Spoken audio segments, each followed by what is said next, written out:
Dr. McMahon is a specialist at the Leahy Clinic in Massachusetts, specializing in geriatric psychiatry. So we're very honored today to have a geriatric psychiatrist with us. As I stated earlier in the service, there is no geriatric psychiatrist in the entire state of Vermont. So this is a treat for him to be able to come and present to us and for you to offer up your questions, get some knowledge, and also have some questions answered that you might not get from your general practitioner. A little history about my dad. His original degree is from in aerospace engineering, actually, from Princeton University, where he graduated with high honors and was a select few of the university scholars at Princeton University. He then went on to medical school at Stanford University, which is where he found his love for psychiatric medicine. And because those two schools weren't quite enough, he decided to do his residency at Yale and completed his residency and did a fellowship at Yale. He then went on to become one of the youngest chiefs of psychiatry at a hospital in Connecticut, where he fell in love with my mother. And we lived in Connecticut for about 18 years, and he was chief of psychiatry there. In that time that he was chief of psychiatry, he saw just about everything coming in and out of the hospital that you can see in psychiatric medicine. And I think really saw that there was some need for geriatric psychiatry. And when he moved to Massachusetts, after that was where he started to specialize. And he's been specializing in geriatric medicine for the past, in geriatric psychiatry for the past 18 years. And founded some of the clinics and really led the charge on the North Shore of Massachusetts for the geriatric psychiatry program, knowing the need that there was. He's done lectures and speaking from anywhere to New York City and Boston to as far away as London and Beijing, China. So please welcome.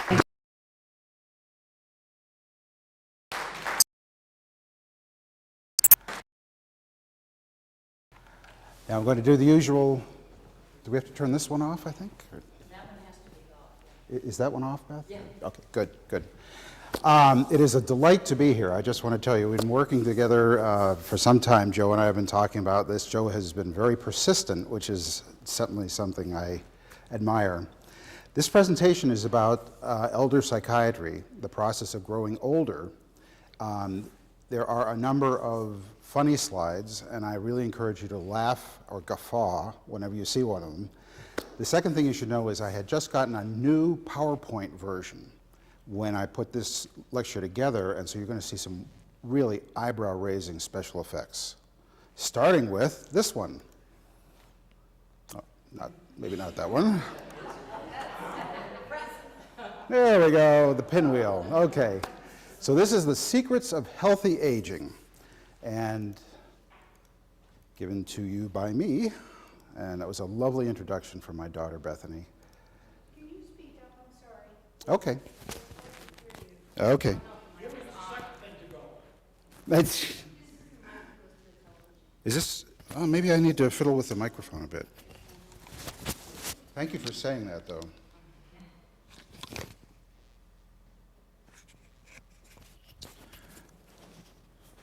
Testing, testing. That's the one that needs to go back on your tie. That's for the television, and there is somewhere else. Okay, this is the one back on my tie. Okay, and this is the one that's not behaving, right? Testing. Is this the house mic? Yes. Okay. Can you hear me now? Okay, I'll just hold it.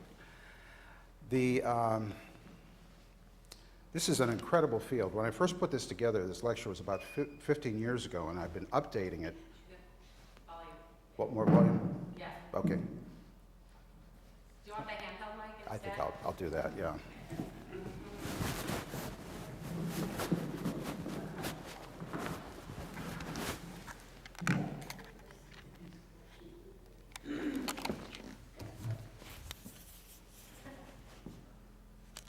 How's that?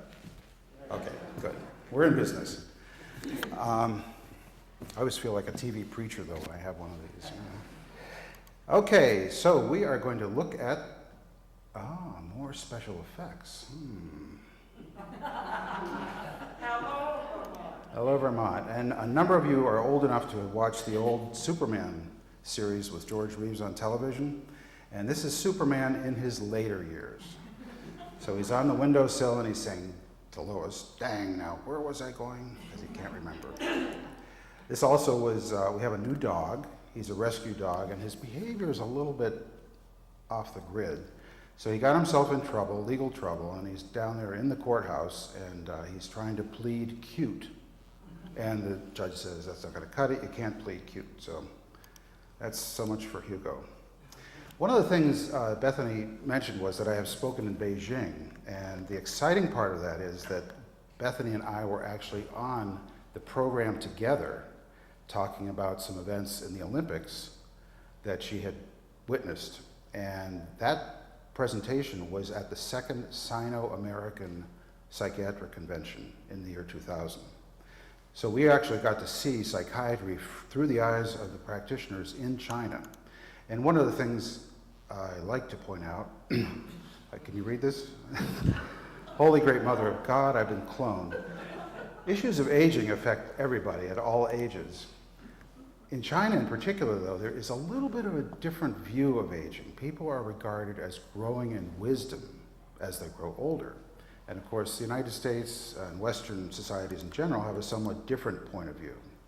One of the things Bethany and I saw, the Tai Chi, every morning at 6 in the morning, as soon as it was daylight, Tai Chi would be practiced in public gardens. And you'd see a line of elders, sometimes younger folks, practicing the Tai Chi moves, usually with a volunteer Tai Chi master.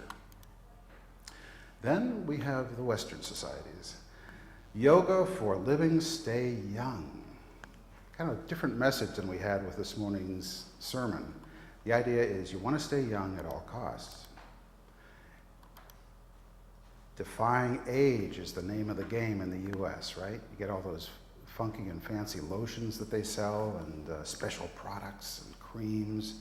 My Bethany's sister, my other daughter, works in a spa-type environment, and they have more wild creams that make claims that it reverses aging. You start looking like you have baby skin.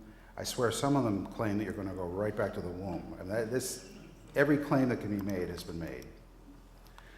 And then we have the combo advertisements, stay young and use Tai Chi. So we've got Eastern and Western.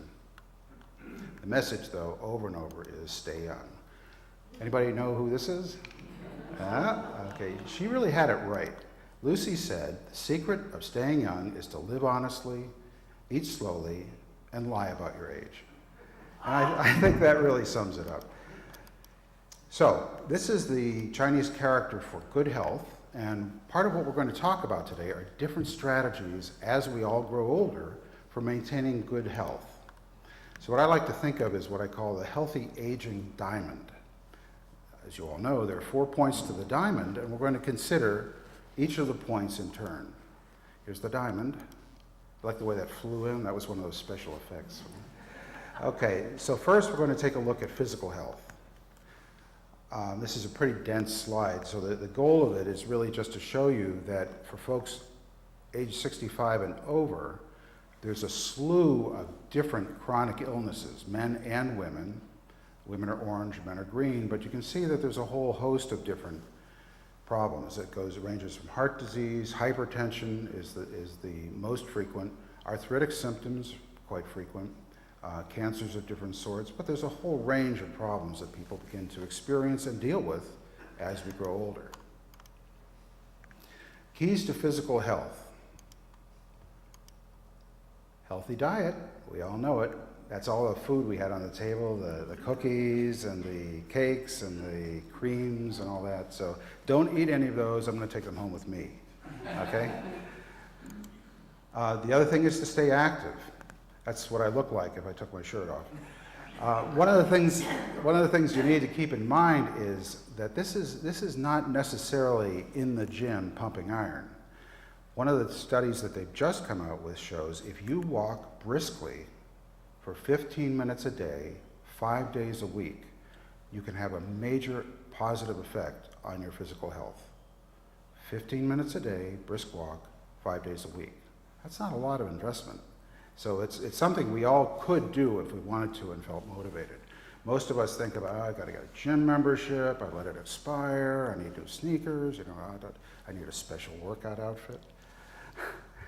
So we all keep those things in mind, but really that's how simple it is. Get out there, walk briskly, 15 minutes a day for 5 days a week. Other keys to physical health. If any of you are smokers, I'm not going to embarrass you by asking you to raise your hand, but stop. Smoking's bad for you. I encourage people to get angry. And the way you get angry is you think about all those fat cats sitting down there in Reynolds Tobacco who are making tons of money off killing you. Not good. So get angry at the people promoting cigarettes. One of the reasons that cigarette smoking is so hard to stop once you've started it is the dose. Each time you puff on a cigarette, you're getting another dose of the addictive medicine. It's estimated that people have 70,000 puffs on a cigarette if they smoke one cigarette a day for 365 days. So you're taking a drug that is giving you reinforcement constantly, and that's one of the reasons it's so hard to give up. Your brain is just saying, where's the nicotine? Bring it on. The other thing to do, and again, you'd be surprised how many folks sort of say, maybe next year, get regular medical checkups. It's something that does make quite a difference. Other keys, active is good. So this is somebody who's doing exercises. You notice there's a chair sitting there. Some of the exercises we have, if we develop arthritic problems or other kinds of problems, can be chair exercises. So we don't put extra stress on our back. Not a problem. At least we're getting our muscles working. There's a phrase we use in medicine which is called deconditioning. What it means is that the muscles stop becoming efficient and effective. They don't use oxygen well. The thing is, if you're in bed with an illness for 4 days, you start deconditioning. And it can take you a month or 2 months to get back. That's why people will say, I don't know what the problem is. You know, I had the flu for 4 days, but I've got no energy, and that was a month ago. Deconditioning is real. It happens faster and faster as we get older. So staying in bed is generally not a good thing unless your doctor tells you to. Again, I'm not going to embarrass any of the motorcycle riders in the group, but just to remind you that the statistics of getting hurt on motorcycles is very, very high. So that's a good habit not to get into if you're not into it. So that's the physical health part of the healthy. Now, what else do we have? Well, we have mental health, which would be obviously my area. Now, here's poor Hugo out there in the backyard, digs up the whole backyard saying, am I losing my mind because he can't remember where his bone is. He put the bone in the yard yesterday, he doesn't know where it is. A lot of us have, and I know you've heard the phrase, senior moments. We can't quite remember where those car keys were, or we can't quite remember something else. Very common as we get older. So part of avoiding our developing problems with forgetfulness is to keep your mind active. Most people see, often in bus stations, seniors will be sitting there with crossword puzzles, doing crossword puzzles. Those are good, but they're not often enough to keep your mind active and limber. The other thing I really like to make sure everyone is on the alert for is something called elder depression. And I'm going to spend a little time on that. Depression is an emotional state which can be extremely toxic, especially for elders. And we'll just spend a moment, as I said. So keep your mind active. The seriousness of elder depression is that firstly, it affects the quality of life. It sort of sucks the happiness, sucks the well-being out of life. It causes also increased symptoms in your medical side and increased severity of those symptoms. So depression is, to put it bluntly, bad for your medical health as well as for your emotional well-being. Obviously, also the risk of suicide goes up as people become more depressed.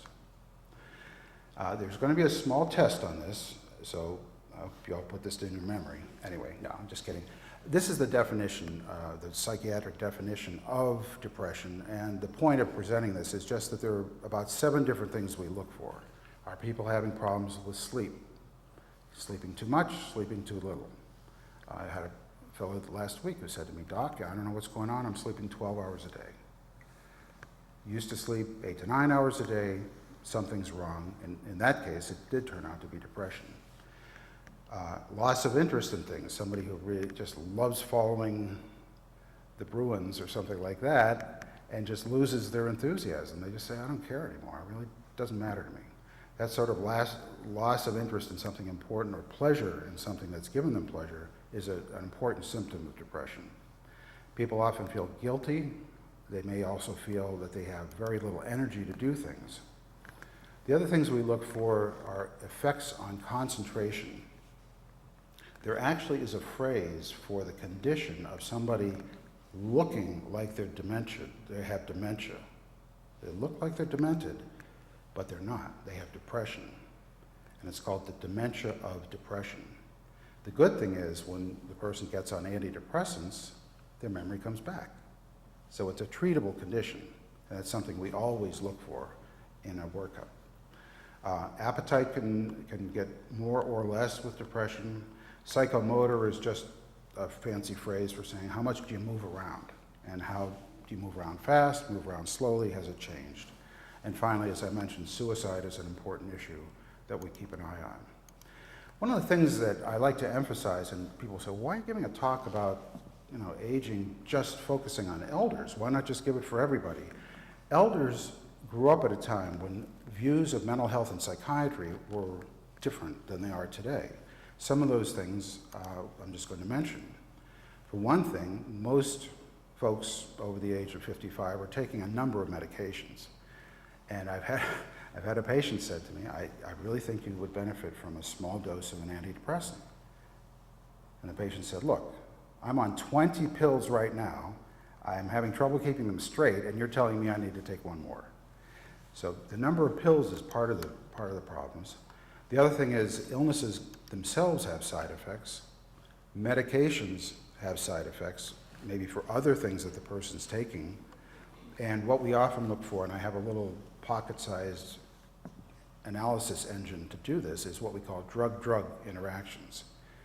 Some interactions of the side effects of two drugs can cause problems that look like depression or that look like dementia.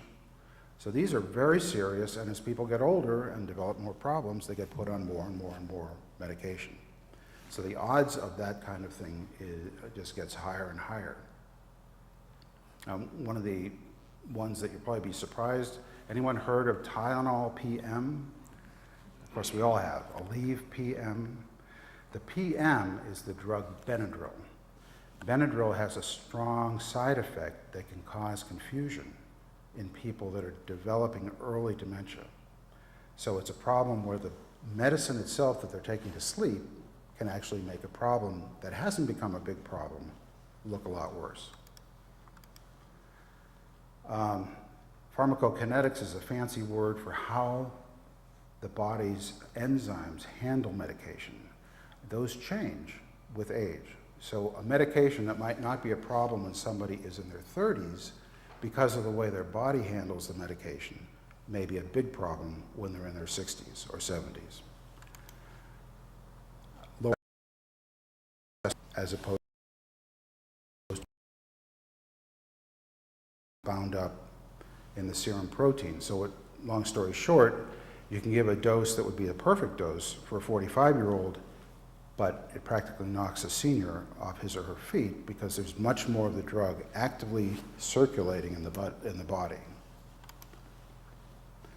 As we get older, we're more vulnerable to both side effects and also central nervous system effects. That has to do with our ability to think, pay our bills, be aware of what day it is, make sure we don't run the car into a wall, those kinds of things. So these are very significant aspects of living.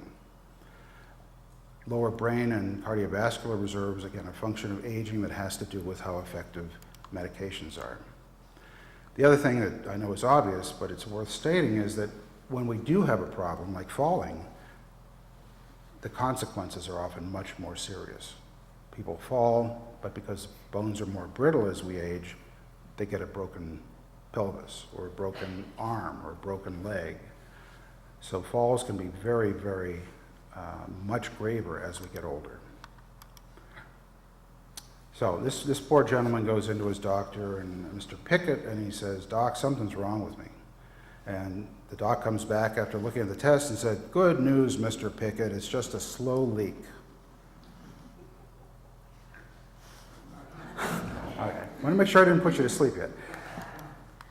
Okay, so that's enough about mental health issues. By the way, we are going to have a question and answer, so anything you want to ask me more about, please feel free. The third point on the diamond is summed up in the next slide. This has to do with financial health. The idea is people worry, and we all worried. And one of the ironies of the fact that as we get better and better in terms of our health care, we live longer and longer lives, and then we need more and more money because we're living not into our 40s and 50s the way people were at the turn of the 1900s. We're living into our 60s, 70s, 80s, 90s, and 100s. So having adequate financial resources obviously becomes much more of an issue. Anybody know who this is? Robert Frost, very good. This is Robert Frost. Robert summed it up in one of my favorite poems. He said, "Better to go down dignified with boughten friendship at your side than none at all. Provide, provide." That's one of his more bittersweet poems, but he was certainly saying this is an issue that we all need to be thinking of, is how we're going to provide for ourselves. By the way, our dog, we have a new dog now, he's 2 years old, he's a rescue. A couple rough edges. One of them came out last week. He came into our dining room and said, "Hey, bucko, I'm through begging." So he said he wasn't going to beg anymore for food. He wanted us to make sure he got everything he felt was coming to him. All right. What about the fourth point on the diamond? A network of friends. This actually has turned out, and again, this is based on medical research, not on people saying, "Yeah, I think that sounds like a good idea." Medical research shows when people stay actively engaged in a circle of friends, it helps in terms of the probabilities of cutting down the probability of getting dementia. So this is real, and it's an important effect, and it speaks to the fact that we all need to stay engaged. I do have some patients who literally are in an apartment by themselves. They don't get out except to come to their doctor's appointments.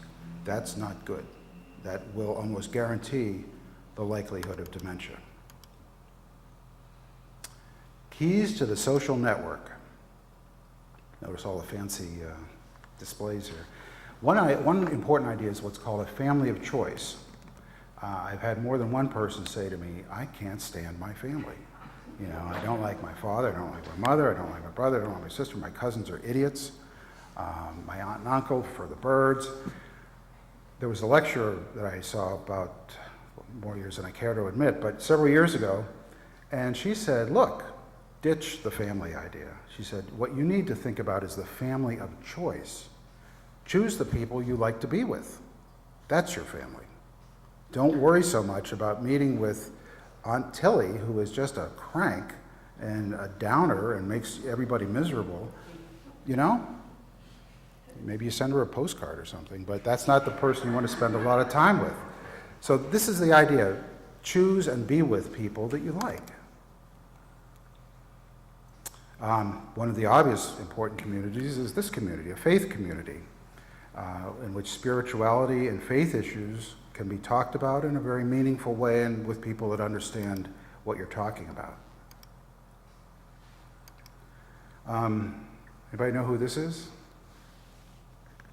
This is Ziti. And Ziti's calling his buddy Fuzili. And he says, "Fuzili, you crazy bum, how are you?" For those of you with good eyesight, that's not what he actually said, but this is a church after all. So the idea is call those friends up. I had one of the people I work with came in one day and said, "I was feeling really, really lonely the other day." And this is somebody who's a very smart woman in her early 70s, and she said, "I realized I have an address book full of people all over the United States that I haven't talked to in 3, 4, 5, 6 years." She got on the phone, and every day she called one of those people. And next time I saw her, 2 months later, she was saying, "It worked.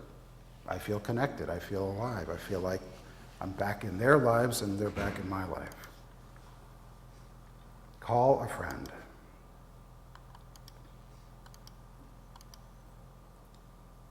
So I have a summary of the points I've made. I also have a bonus for you because you're such an attentive and inspiring audience, so we'll come back to the bonus. But in summary, anyone know what this is? This is Ireland. And it's a view of one of the lakes in Ireland, and the point is not that it's Ireland, the point is it's a beautiful view. And as somebody very dear to me once said to me, we live on a nice planet. Take advantage of it. Get out there and look for the views. See the things around us. It doesn't have to be an incredible view like this. It can be looking, as my granddaughter showed me this morning, at a tiny, tiny flower that had a purple outside and a little yellow inside. It's everywhere, everywhere you want to look. So keeping in mind the 4 points of the diamond, I want to just read to you one of my favorite quotes of all time. It's from Henry Van Dyke, who was actually a minister of sorts in the late 1800s. And here's what he said: "Be glad of life because it gives you the chance to love and to work and to play and to look up at the stars." It's just a very, I particularly like it because Freud said the key things in life were work and relationships. And this throws in a couple of other things too that are fun. So I like this quote better. Love, work, play, enjoy life. That's what it's there for. So here's the spring bonus, but before we get into that, any questions or thoughts, anything about anything I said? Yep. What does CNS under mental health? Very good question. And I give this lecture to physicians as well. So some of the abbreviations that I'm using are medical abbreviations. CNS, that abbreviation means central nervous system. So that has to do with a bunch of different things. It can have to do with strokes, it can have to do with brain tumors, it can have to do with hardening of the arteries. Okay? So that's central nervous system. It means your brain and other parts. Good question. Any other questions? Dave, you mentioned one of the things about keeping your brain active, crossword puzzles and stuff, but what are some other things people could do? Excellent question. I'm glad you asked that. One of the most important, two things that are really recommended in the literature I've reviewed. One is learning a new language. And the reason for that is it activates part of your brain that you're just not used to using and really sort of stimulates looking at the world in a new way. You're looking at now through the eyes of a French person or a Spanish person or a Chinese person and relearning names. So that's one. For any of you who don't know this, by the way, the BBC has free language lessons on the internet. So you actually can get weekly up, and they nag you. That's the part that amazes me. I signed up for French lessons and then forgot about them, but every once in a while they'd send me a thing that said, you're about 5 weeks behind in your French lessons. So they even nag you. That's a good thing. So that's one thing. Learn a foreign language. And the second thing that's highly recommended is to take up a musical instrument. Again, it's a part of the brain that is not necessarily normally used, but it stimulates other parts of the brain in a novel, new way. And that is part of what keeps the brain active and alive. So, yeah. To me, the most important thing that I ever did was to learn email before I got too old to learn it. And it's just so important for the brain. You can Google stuff and you can have great friends and relatives that you never see. Right. The comment was one of the most important things that she ever did was to learn email before she got too old to learn how to do it. Beautiful example, because that's doing two things at once. One is you're learning, so you're just kind of stretching your brain a bit to learn a new style of communicating, but you're also keeping the doors open to talk to friends. So you're socializing and learning new things. Great example. Other questions? I was just sort of taken about the Tylenol PM. I mean, does that happen, that reaction, for people who are maybe in their 40s and 50s too? Great question. Does the Tylenol PM problem occur for people in their 40s and 50s? I'm glad you asked that. Benadryl does not cause dementia. I don't want anybody to leave here thinking that. That's not the issue. The issue is if somebody is beginning early kinds of what we call cognitive problems, early problems in thinking, the side effect of Benadryl, which is called an anticholinergic side effect, can make those problems appear worse than they really are. So it adds to the confusion or the, Both. It adds to the confusion and the sense that the person is saying, I don't know where I am, I don't know what's going on. So it doesn't cause that. Right. It's something that, it's a symptom that can make it worse if it's beginning to happen. So any patient that I'm working up or evaluating for questions of memory loss, questions of early Alzheimer's disease, anything like that, I will say, are you taking Tylenol PM? And if you are, take Tylenol, but don't take the PM version. Or Aleve, don't take the Aleve PM. But that- anything that has that sleep aid component Right. in it. Right, right. And I mean, it's kind of a pickle because that Benadryl effect of making people sleepy is why people like to take it at bedtime. So it's just a problem in terms of the medicines doing two things at once. One's good, one's bad. What do you think about supplements for things particularly like memory? My confession is I take a fish oil pill every day, you know, one of those big horse things, and I still forget things, but I remember what I forgot sooner. If I leave my wallet at Mahurons, I remember when I get in the car, as opposed to I've gone all the way home and can't find it. I think that's pretty remarkable. I'm happy about that. That's great. If it works for you, keep doing it. The standard, kind of, I'll tell you one quick story about this. When I got into, as Bethany said, I started kind of in general psychiatry and administrative psychiatry and then moved into elder psychiatry. And at the time I moved into elder psychiatry, the big deal that everybody knew was you take vitamin E.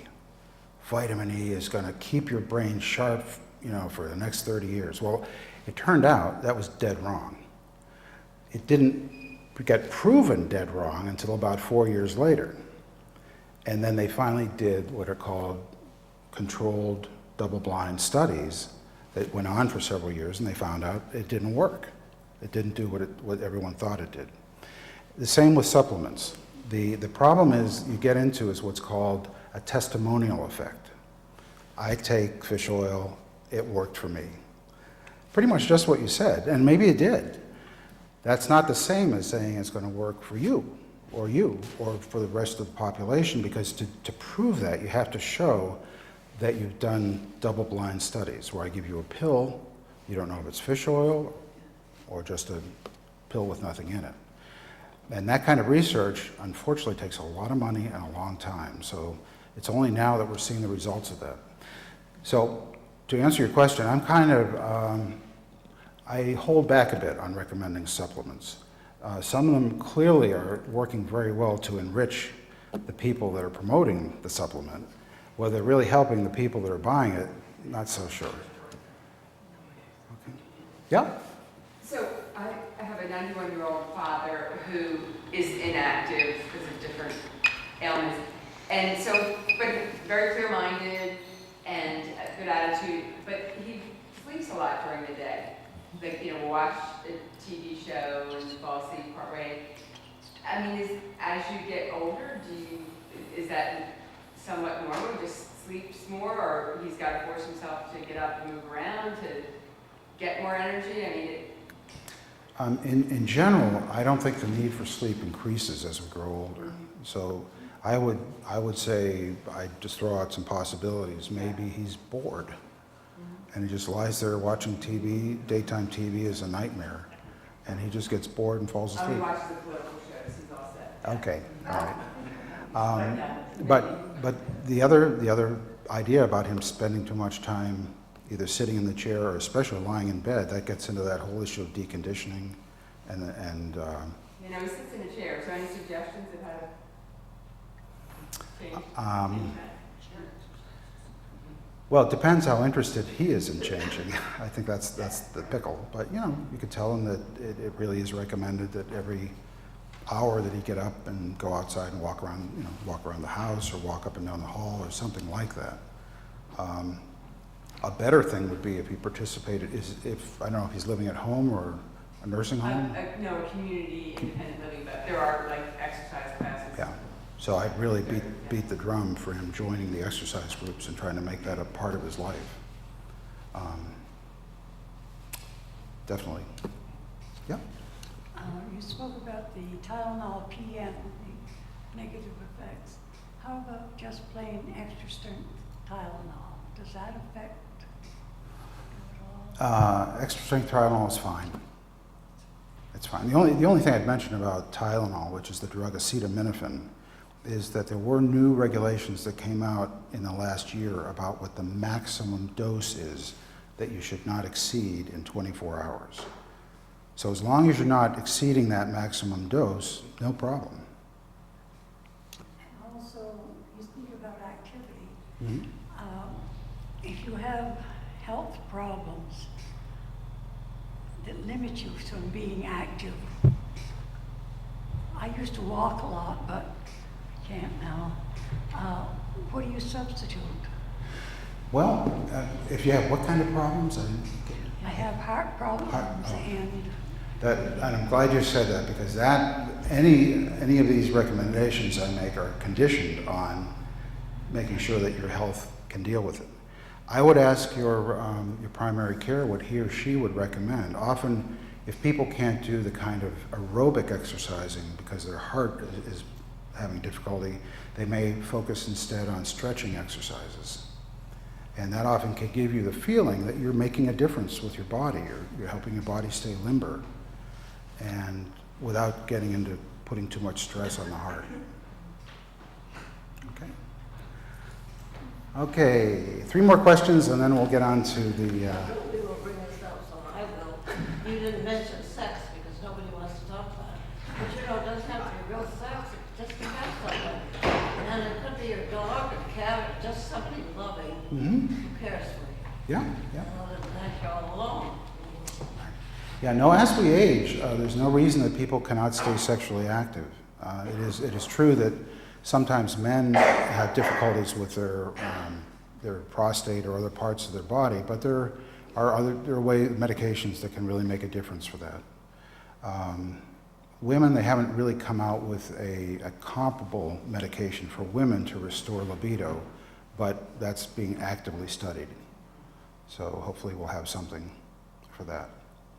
But certainly, you know, as people get older, there's no reason that sex can't be a part of their life. Yep. I just had a question about the medication. You talked about some people are on 20 different medications, and my mom's going to be 95 next month. One thing that I notice is because it's such a specialization now, that one doctor will prescribe this, and then she'll go to the hospital. Doctors, the hospitalists, will prescribe different things. Is there, you know, do you recommend that people kind of every so often bring, this is what I'm taking? And do you feel people are over-medicated? Well, I certainly feel that the first part of the statement is happening a lot, and that is that people go to different specialists and they're put on different medications, and the specialist might not know what other medications they're on, and some of those medications may be causing the problem that the first person is seeing. So the short answer is, do doctors often know what other doctors are prescribing? Often no. What I recommend for all of my patients is to have a list of all the medicine and all the supplements they're taking too, because supplements can cause side effects as well, which can be bad for you. Take that list to every single physician's visit with every single physician, even your dentist, and make sure they have an up-to-date list for that. And if something changes, make a whole new list. Make Xeroxes of that with the new date on it, and make sure they all have a copy of that. But that's a big problem. That's one. I don't know if any of you have heard about the electronic health record. It's a new initiative over the last 10 years to try to make computer records, instead of being paper-based, to be computer-based. And part of the theory is that I can send you, as the person's other doctor, a list of all the medicines and conditions I'm treating, and goes right into your computer, and then we can talk about it. Another thing is to have somebody, you know, have like if it's a family member, a neighbor, or somebody else Right, that's Because an, often when there's an emergency, people don't know. yeah, it's a very good point, and make sure not only your physicians have that information and your nurse practitioners, make sure your family member has it too. Yeah. It strikes me that there's a need, maybe it's starting to develop, and you hear the term medical advocate for the patient.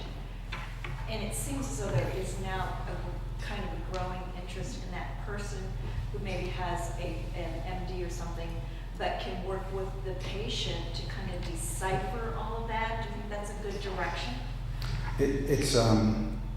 That's an interesting concern. I know part of what's happening is that because medicine over the last 30 years has become so specialized because there's so much new information, so much new technology, that the physicians get kind of a narrower focus. So there is a feeling that there should be somebody who can sort of put the picture together and make sure that the drugs aren't interacting with each other, that kind of thing. One of the things I have in the medical record system I ask my patients to bring in lists of all their medications, including vitamins, supplements, whatever.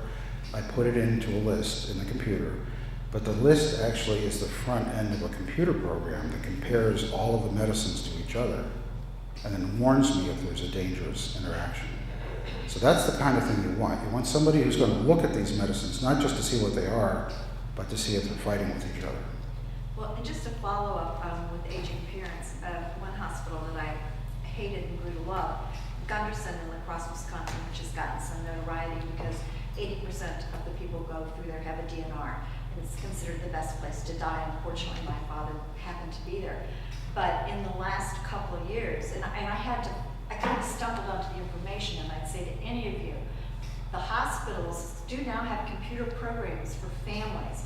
I could access his urinalysis, everything.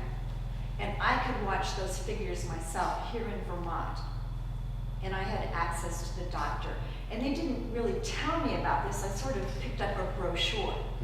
Interesting, yeah. And as long as my father gave permission, and it just gave me so much peace of mind. So these programs are out there. If the hospital doesn't have it, I'd say, hey, Yeah. and it's Gunderson in La Crosse, Wisconsin, that I know has this program. Okay, well that's an excellent point. A lot of them go by names like patient portal or similar kinds of names, and the idea is it's a doorway, electronic doorway, that the person can go in and look at their lab results, or as you said, a family member who's been given access can look at the results and stay tuned in to what's going on or what the new tests are saying. That's very important. And most hospital systems at this point, I think, do have that option, but as you said, you have to ask for it. I don't know that they want you to, because then as a daughter, you do go and direct the conversation, which makes some doctors uneasy. Well, I'd rather have the information out there and then deal with the consequences. Was there one more question? No? Okay. Great questions, I want to say. These are some of the best questions I've had. And now your spring bonus. This is the secret of life, also known as the short form. Okay, so here it is. Anybody recognize these two? The cartoon characters from Sunday Funnies cartoon. So the older daughter says, Alex, how come you're always happier than me? And the younger daughter says, I am? The older daughter says, sure, nothing bugs you. You just skip along through life, all cheerful. And Alex says, well, life is fun, and things usually work out. Like yesterday, I told Mom I really, really wanted pizza for lunch, and she got one. That was a great day. Well, her older sister said, I told Mom I wanted a nose job and a $100 pair of sunglasses, and she said no. That was a crummy day. And her younger sister starts to say, well, maybe that's because, and the older sister says, Mom likes you better. But that's kind of one of the principles of living, is that if you set your sights to ridiculous or inappropriate kinds of standards, you're always going to be coming up short and feeling like life is not treating you well. This is our elder dog, who passed away a couple of years ago, but his name was Cody. And Cody, I'll tell you, he wore dreadlocks. He was kind of a hippie dog. But his attitude was, keep a good attitude, dude. And the other thing I want to say for all of you pet lovers is you want to avoid this situation. Bad goldfish. You see that? Goldfish tied the guy up and he's bringing over a hatchet. Not a good situation, so watch out for the goldfish. And this is the final thought I want to leave you with, is have a good time. That's what life's all about. Have a good time. Thank you very much.